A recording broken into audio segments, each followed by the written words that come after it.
Hello students, मैं self doctor Meena Mishra and आज इस लेक्चर वीडियो में बीए सेकेंड सेमेस्टर के हिस्ट्री सब्जेक्ट में पेपर फर्स्ट जो कि इंडियन मेडिवल हिस्ट्री है उसमें यूनिट फर्स्ट का टॉपिक जो है वो हम डिस्कस करेंगे। इसमें जो टॉपिक यूनिट फर्स्ट क्या है वो रिलेटेड है foundation of Mughal rule in India, जिसमें पहला टॉपिक जो होगा आपका होगा advent of Babur in India, जिसमें भारत में बाबर के आने से संबंधित सारी इंफॉर्मेशन है। दूसरा topic military conquest of Babur में बाबर के सैनिक अभियान के बारे में हम पढ़ेंगे। थर्ड टॉपिक हुमायूं, जिसमें बाबर के बेटे हुमायूं यानी second ruler of Mughal India, इसमें हम हुमायूं के बारे में देखेंगे। And tussle for power between Humayun and Sher Shah, ये फोर्थ टॉपिक है आपके फर्स्ट यूनिट में। सो total 4 topic are there are in your first unit and इसमें जो लेक्चर आपके होंगे, ये जो टॉपिक हैं ये 4 लेक्चर में डिवाइडेड है। इस लेक्चर को शुरू करने से पहले मैं आपको आपके एग्ज़ाम पैटर्न और फिर इंट्रोडक्शन दे दूंगी आपको कि किस तरह से पढ़ना है, क्या करना है। देखिए, एग्ज़ाम पैटर्न जो आपका है वो सेकेंड सेमेस्टर में आपका ऑप्शनल पेपर आएगा, जिसमें एक क्वेश्चन के 4 ऑप्शन दिए जाएंगे और आपको चारों ऑप्शन में से सही ऑप्शन को टिक करना होता है। सो जो आपकी स्टडी होगी इसमें ये पॉइंट वाइज आप उसको पढ़ेंगे। ईच एंड एवरी जो पॉइंट्स होते हैं, जो फैक्ट होते हैं, उसको आपको केयरफुली सुनना है। एंड वीडियो के एंड में मैं आपसे जो क्वेश्चन आपको दिए जाएंगे वो होमवर्क के तौर पे आपको करना है, लिखना है और उसे फिर अपलोड करना है।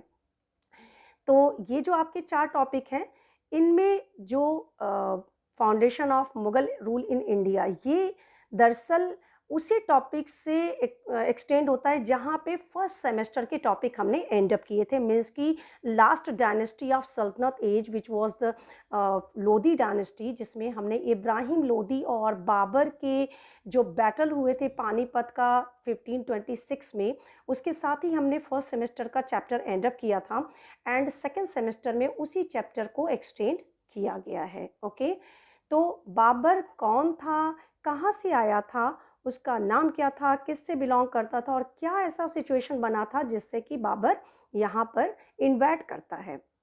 देखिए, आप लोग ये तो पढ़ चुके हैं कि मेडिवल इंडियन हिस्ट्री में हम जिस एज के बारे में पढ़ते हैं वो पहली बार इंडिया में एक अलग रिलीजन के साथ, एक अलग तरीके की सल्तनत स्ट्रक्चर के साथ आया था। इस्लाम रिलीजन के रूलर थे जिन्होंने यहाँ सल्तनत एज की इस्टेब्लिशमेंट की और उसके बाद यहाँ पे सेकेंड हाफ यानी कि 1526 में सल्तनत एज जो है वो ख़त्म होता है एंड मुग़ल एज जो है वो शुरू होता है।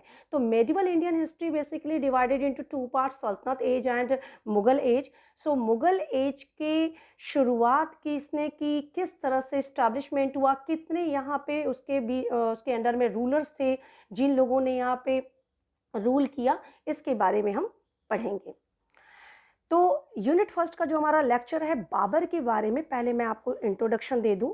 बाबर का पूरा नाम जो है वो ज़हीरुद्दीन मोहम्मद बाबर है और Zahiruddin Muhammad Babur was the founder of Mughal empire and first emperor of the Mughal dynasty and time period was 1526 to 1530 in the Indian subcontinent. मतलब कि इंडिया महाद्वीप, जो भारतीय उपमहाद्वीप है, इस भारतीय उपमहाद्वीप का पहला मुगल डायनेस्टी का जो राजा था वो बाबर था। Babar was born on February 14th, 1483 in Andizan in the Fergana Valley and in present day it is Uzbekistan. उसका जन्म फरगाना में हुआ था, वो फरगाना का रहने वाला था। और उमर शेख मिर्ज़ा उमर शेख भी नाम उनका फेमस है। तो मिर्ज़ा उमर शेख के घर में उनका बड़ा बेटा था बाबर और बाबर की माँ का नाम कुतलुग निगार खानम था। याद रखिए आप लोगों को कि बाबर के इंट्रोडक्शन के बारे में जब भी क्वेश्चन करता है तो ये नेम काफ़ी आते हैं कि फरगाना, ध्यान रखिएगा, फरगाना का शासक था। पिता का नाम उमर शेख मिर्ज़ा या मिर्ज़ा उमर शेख, दोनों नेम से आता है। यहाँ मिर्ज़ा वर्ड पे आप लोग ध्यान दीजिएगा, Mirza was the title of the Umar Sheikh. Okay, Babur के एंसेस्टर्स जो हैं वो अपने लिए मिर्ज़ा टाइटल रखते थे, जैसे कि सल्तनत एज में अपने लिए सुल्तान टाइटल रखा था। सल्तनत एज के जो रूलर्स थे इसी तरीके से बाबर के जो एंसेस्टर्स थे वो अपने लिए मिर्ज़ा टाइटल रखते थे। एंड मदर का नेम आप लोगों को बता चुकी हूँ, कुतलुक निगार खानम। कुतलुक निगार खानम चिंगेज़ डायनेस्टी, चिंगेज़ जो वंश था उससे थी संबंधित, और उमर शेख मिर्ज़ा जो थे वो तैमूर वंश से थे। तो बाबर जो था वो 14th जनरेशन ऑफ चिंगेज़ खान था, जो कि मदर की तरफ से, एंड फादर की तरफ से वो 6th जनरेशन ऑफ तैमूर था। तो दोनों ही जो रूलर्स थे, दोनों ही तरफ से वो जुड़ा हुआ था, अपने फादर एंड मदर दोनों बोथ की तरफ से। in 1494 Babur at the young age of merely 11 succeeded the Fergana. उसके फादर की डेथ होती है 1494 में, एंड फरगाना में वो रूल करता है। एंड फरगाना एक छोटा सा स्टेट था ट्रांसऑक्शियाना का, और जब फरगाना में बाबर शासक बनता है तो उसके खुद के अंकल उसके लिए काफ़ी क्रिटिकल सिचुएशन लेकर के आते हैं और काफ़ी कोशिश करते हैं कि उसको उसके जगह से हराया जा सके। Shaibani Khan invaded Fergana in 1501 AD and defeated Babur at Sar-e-Pul. तो सरेपुल में उसने शैबानी खान ने बाबर को डिफीट किया था, एंड बाबर जो है उसको मिडिल एशिया की तरफ जाना पड़ा था। बाबर के बारे में एक चीज़ आप लोग ध्यान रखिए कि जब उसने फरगाना को जीता, फिर समरकंद को जीता, और समरकंद को जीतने के चक्कर में फरगाना उसके हाथ से निकलता है, फिर काबुल एंड कांधार। तो ये एक करके वो कॉन्कर करता जाता है, लेकिन साथ में उन जगहों को वो खोता भी चला जाता है। और मोस्ट ऑफ टाइम जो बाबर का था वो अलग अलग ट्राइब से लड़ाइयाँ करने और जीती हुई स्टेट को फिर से हारने, और हारने के बाद वंस अगेन उसे कॉन्कर करना, उसे रीसेट करना, इन चीज़ों में उसका टाइम काफ़ी उसका लगा था। तो बाबर का टाइम जो था वो मोस्ट ऑफ बहुत अलग अलग जगहों पे जाना, वहाँ उसने तैमूर के बारे में भी सुना हुआ था।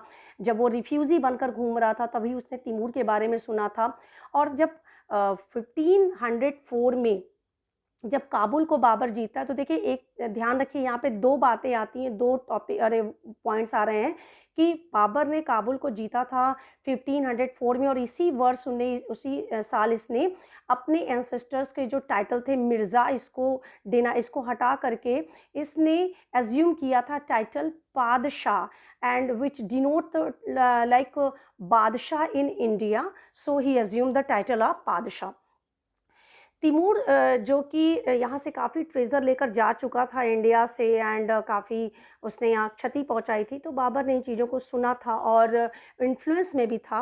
और साथ में कुछ ऐसे सर्कमस्टांसेस बने थे बाबर के लिए, जो उज़्बेक से लड़ाई हुई थी।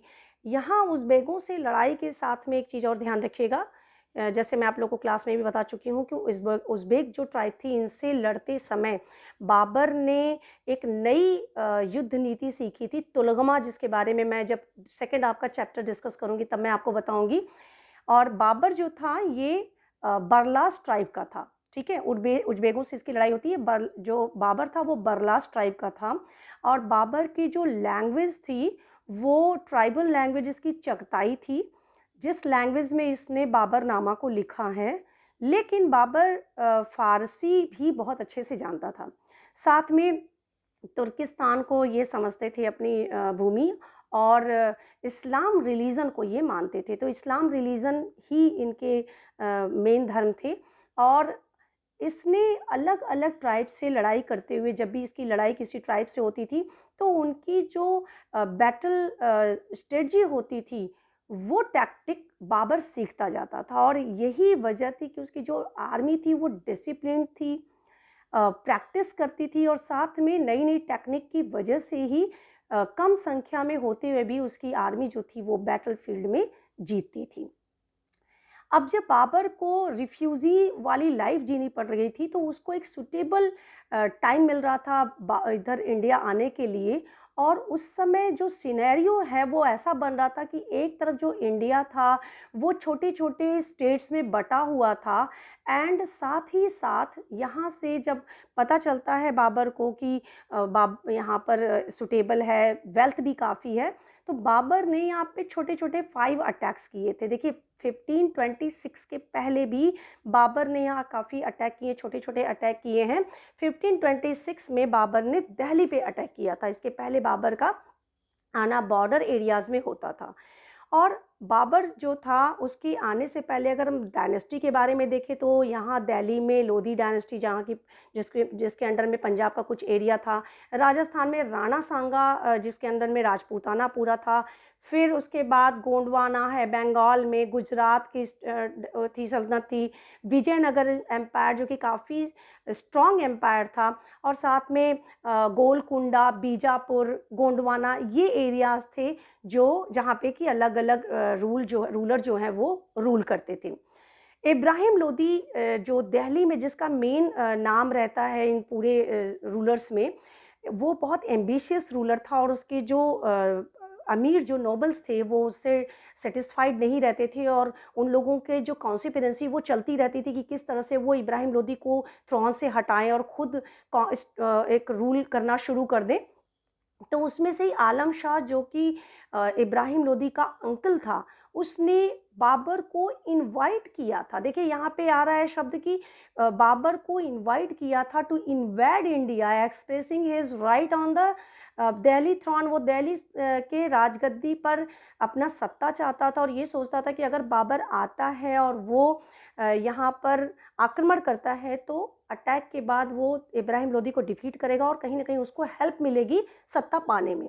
साथ में दौलत खान लोदी जो था उसने वो गवर्नर था पंजाब का, और वो चाहता था कि इब्राहिम लोदी को हराया जाए। लेकिन बाद में उसने भी इनवाइट किया था बाबर को, लेकिन बाद में पता चलता है बाबर को कि दौलत खान लोदी जो है उसे थोड़ा उसको एक तरह से धोखा दे रहा है और अपनी पार्टी बदल रहा है।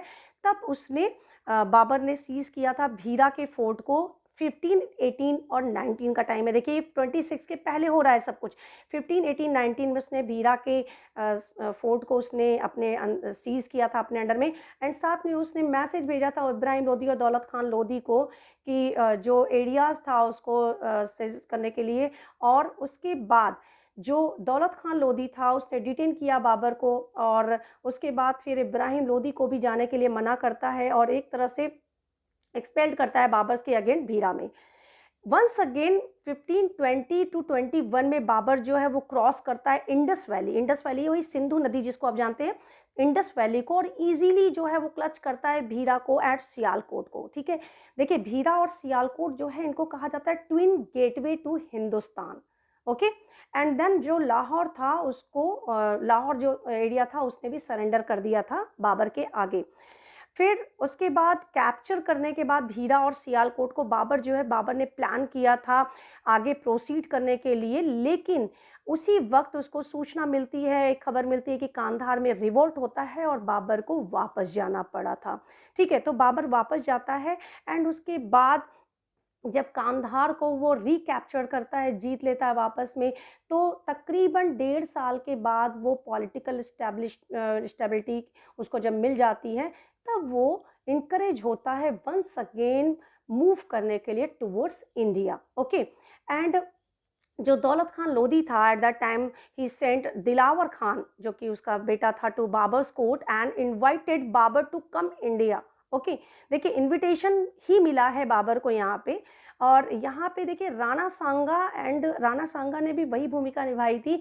उसको भी था कि बाबर जो है वो यहाँ आए, क्योंकि राजपूताना कभी भी लोधी डायनेस्टी को पसंद नहीं कर रही थी। और उस समय इन लोगों को ये भनक नहीं थी कि बाबर आगे चल कर के कौन सा मूव करने वाला है।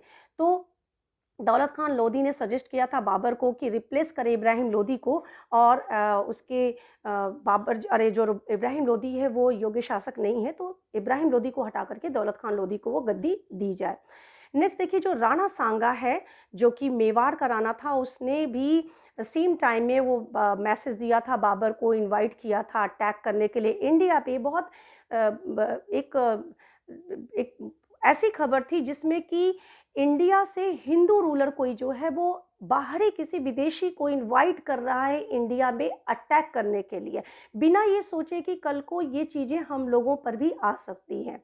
ओके, और उस बाबर को कॉन्कर करने के लिए इंडिया में उसने इनवाइट किया, जैसे कि आलम खान लोदी और दौलत लोदी की तरफ से पहले ही इनविटेशन मिला था बाबर को।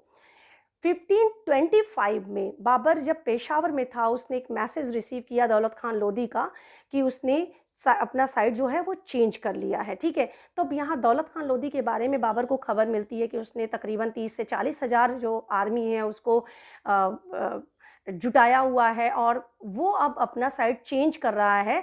तो बाबर ने यहाँ पे दौलत खान लोदी को सबक सिखाने के लिए उसके ऊपर जब अटैक होता है तो दौलत खान लोदी जो है वो सरेंडर कर देता है, वो सरेंडर करता है, वो युद्ध नहीं कर पाता है, वो सरेंडर करता है और जो बाबर है वो पंजाब के पूरे एरिया को कॉन्कर कर लेता है।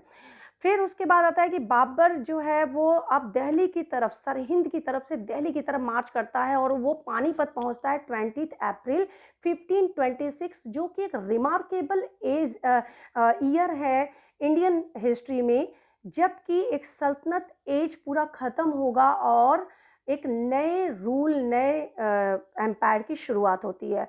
एंड वहाँ पे इब्राहिम लोदी की एक बहुत बड़ी आर्मी, और बाबर ने ऐसा लिखा है कि तकरीबन 1,20,000 आर्मी थी और माना जाता है कि उसमें 100 हाथी थे। यद्यपि जो बात है कि 1,20,000 की सेना इब्राहिम लोदी की थी एंड बाबर की जो सेना थी सिर्फ 12,000 थी, कहीं ना कहीं अतिशयोक्ति देखने को मिलती है, एक्सेस कुछ बोला जाता है, लेकिन फिर भी हम इन बातों से डिनाई नहीं कर सकते कि इब्राहिम लोदी की सेना जो थी उसकी संख्या बाबर की संख्या से, सेना की संख्या से बहुत ज़्यादा थी। बट यहाँ बाबर की जो आर्मी थी वो ट्रेंड आर्मी थी, ठीक है। बाबर की आर्मी रहती है वो ट्रेंड आर्मी होती है एंड जो आर्मी ऑफ लोदी रहती है वो उतनी अच्छे से ट्रेंड नहीं होते हैं। यहाँ बाबर ने क्या किया था कि जब बैटल फील्ड में आते हैं दोनों, तो बाबर ने उज़्बेकों द्वारा, जो उज़्बेक थे उनसे सीखी हुई एक तुलगमा प्रैक्टिस थी ये युद्ध की, जिसको उसने उज़्बेकों से सीखा था। इसमें क्या होता है कि आप सामने वाले शत्रु को, जैसे बाबर ने क्या किया कि सामने वाले शत्रु को 3 तरफ की सेना से घेर दिया जाता है और फिर एक रिजर्व आर्मी रखी जाती है, जिसमें कि जब आर्मी आपकी लड़ रही है एंड उसके बाद सामने की तरफ जो बाबर की सेना थी उसमें सामने की तरफ खाई खुदी रहती है एंड उसमें उसने पहली बार गन पाउडर का इस्तेमाल किया था, तोप का इस्तेमाल होता है एंड तुलगमा नीति में बाबर ने डिफीट दिया था इसको इब्राहिम लोदी को। एंड इब्राहिम लोदी की जो सेना थी, ऐसा माना जाता है, बाबर ने अपने बाबरनामा में लिखा है कि सुबह में युद्ध शुरू होता है एंड दोपहर होते होते तक ये युद्ध खत्म हो जाता है, बाबर की जीत होती है। और इसके अगर कारण में देखें इन्वाइड ऑफ इंडिया में हम सिर्फ यही अभी पढ़ रहे हैं कि बाबर ने इंडिया में कैसे उसका आगमन हुआ था, हम सिर्फ ये देख रहे हैं। तो पहला जो बैटल ऑफ पानीपत है उसके पहले ही बाबर का यहाँ जो छोटी छोटी 5 लड़ाइयाँ हुई, उसके बाद फिर एक बड़ा युद्ध जो होता है बैटल ऑफ पानीपत, इसके जरिए ही बाबर का इन्वेजन होता है into India and we change the formation of administration and the ruling dynasty in India, जिसका बहुत बड़ा असर आगे चल के देखने को मिलता है। और बाबर ने धीरे धीरे यहाँ पर जब छोटे छोटे स्टेट को जीता, उसके बाद फिर उसके आगे आने वाली पीढ़ियों ने, उसके सक्सेसर ने एक बहुत बड़े एम्पायर को खड़ा किया था इंडिया में। यहाँ एक सेना जिसकी संख्या तकरीबन 1 लाख है और उसके अगेंस्ट में बाबर ने अपने जो 12,000 ट्रेंड फौज को उतारा था, उसके बीच जीत हार के कारणों में जो इब्राहिम लोदी की डिफीट का कारण बना था वो थी इब्राहिम लोदी की आर्मी, जिसमें कि उसने एलिफेंट जो रखा था। साथ में बाबर की जो आर्मी थी वो ट्रेंड थी, अलग अलग बैटल फील्ड में वो युद्ध करती रहती थी। एक बार को ऐसा लगा था कि बाबर जो है वो इतनी बड़ी सेना देख करके कि इतनी बड़ी सेना, पता नहीं बाबर की सेना को कब वो राउंड दे, लेकिन बाबर का हौसला, बाबर का जज्बा और साथ में बाबर की जो सेना थी उसका डिसिप्लिन होना और साथ में उसके जो रणनीति थी उसका नयाकरण करना और साथ में एक नई तकनीकी जो तुलगमा उसने अपनाई थी, उसके ज़रिए बाबर ने पानीपत की जो लड़ाई थी उसको जीती और जीतने के बाद भारत में एक नए साम्राज्य, मुगल साम्राज्य की नींव रखी थी। सो स्टूडेंट, ये यहाँ पे इन्वेजन ऑफ बाबर जो है वो ख़त्म होता है। देखिए, इसमें जो मेन पॉइंट्स बनते हैं वो होगा बाबर का जन्म कब और कहाँ हुआ था, when and where he was born. Second, the father and the mother of the Babur and the generation of Babur from Timur and Genghis Khan, as well as first time वो फरगाना का रूलर कब बनता है। सेकंड, कि बाबर को किसने first time invite किया था इंडिया में। नेक्स्ट, इंडिया में बाबर के इन्वेजन के टाइम में कौन कौन से जो रूलर थे वो कहाँ कहाँ रूल कर रहे थे। उसके बाद नेक्स्ट बनता है कि बाबर ने यहाँ जो छोटे छोटे जो अपनी मिलिट्री ऑपरेशन जो यहाँ की थी, उस मिलिट्री ऑपरेशन में जैसे 15, 16 और 18 to 19 है एंड 20 to 21 है। फिर उसके बाद 1526 में जो बैटल ऑफ पानीपत के साथ ही भारत में बाबर का एक पैर जमना जिसको हम बोलते हैं, इसके बारे में ही क्वेश्चन आते हैं। ठीक है, साथ में क्वेश्चन यहाँ बनता है कि बाबर ने पानीपत के बैटल में किस ये वार टैक्टिक्स की, उसने जो वार लड़ी थी वो किस तरह से बैटल में जो उसने टैक्टिक्स अपनाई थी वो कौन सी थी, तो वो तुलगमा थी। कब हुआ था? 1526 में। इससे रिलेटेड आप लोगों से क्वेश्चन पूछे जाएंगे। तो 1526 में ये उसने युद्ध लड़ा था। एंड दूसरा ये है कि बाबर की जीत का बहुत बड़ा कारण जो था वो वार में एलिफेंट का रखना था, क्योंकि इब्राहिम लोदी जो था उसकी जो हाथी सेना होती है वो पलट जाती है अपनी सेना की तरफ और आर्मी को कुचलने लगती है। इब्राहिम लोदी इस बैटल में मारा जाता है और उसकी जो डायनेस्टी होती है वो वहीं एंड अप हो जाती है। दोपहर ख़त्म होते होते पूरी जो बड़ी सेना थी वो सरेंडर कर देती है बाबर के सामने, एंड बाबर जो है वो पूरी तरह इन्वेड कर चुका है इंडिया में। Students, this is the lecture about Babur, invasion of Babur in India. Next lecture video में बाबर के द्वारा जो सैनिक अभियान थे, इट मीन्स कि उसने जो 4 लड़ाइयाँ यहाँ लड़ी थी, battle of Panipat, battle of Khanwa and Chanderi and Ghaghra, इसमें हम बाबर के इन्हीं कॉन्क्वेस्ट के बारे में, जो मिलिट्री उसने ऑपरेशन चला रखे थे, इनके बारे में हम लोग पढ़ेंगे। और फिर आपको बता दे रही हूँ मैं कि इससे रिलेटेड क्वेश्चन जो हैं वो आपको मिलेंगे होमवर्क में, और आपको उन होमवर्क को करके 1 लाइन में ही लिखना है एंड 1 लाइन में लिख करके उसको अपलोड करना होगा। ओके, टिल देन इतना आज के लिए काफ़ी है। नेक्स्ट लेक्चर वीडियो में मैं नया टॉपिक डिस्कस करूँगी।